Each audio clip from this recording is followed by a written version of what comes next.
Welcome to Monsters of Tabletop. My name is Travis, and in this video we are going to talk about Hydras. With Mythic Odysseys of Theros coming out in June, I can't think of a better time to dive into the lore and stat block of such an iconic creature of Greek myth.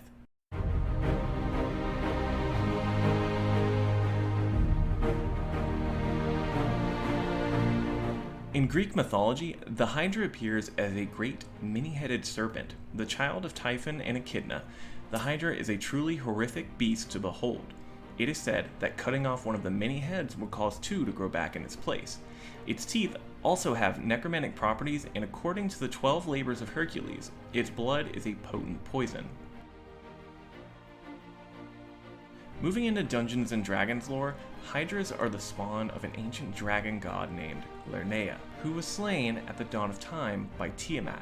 Tiamat spread Lernaea's blood across the universe, and each drop spawned a Hydra where it fell. Once again, they appear with many heads, but this is simplified to a standard of 5 heads in D&D. Hydras are spurred by a ceaseless hunger, and they feed in a frenzied rage upon anything foolish enough to enter into their territory. When they have cleared an area of fresh food, they move on to other regions and continue this cycle of gluttony.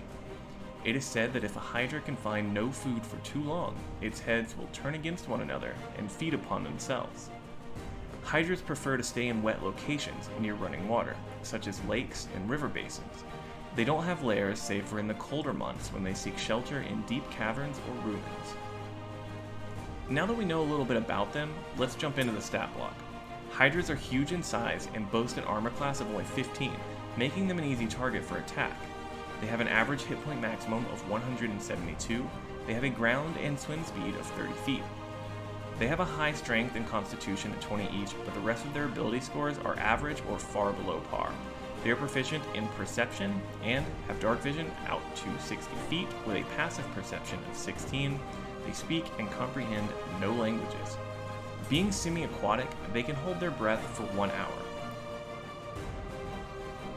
The Hydra has 5 heads. As long as it has more than one remaining, it gains advantage on saving throws against the following conditions: blinded, charmed, deafened, frightened, stunned, and being knocked unconscious.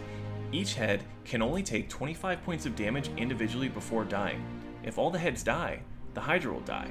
But at the end of a Hydra's turn, it regrows 2 heads for each head that has been severed since its last turn, unless that head has taken fire damage to cauterize the wound.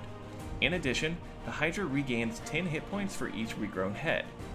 The Hydra may make as many melee attacks as it has heads, and gains an additional reaction for each head that it has that can only be used to make attacks of opportunity.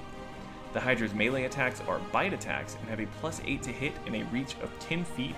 Each one deals 1d10 plus 5 piercing damage.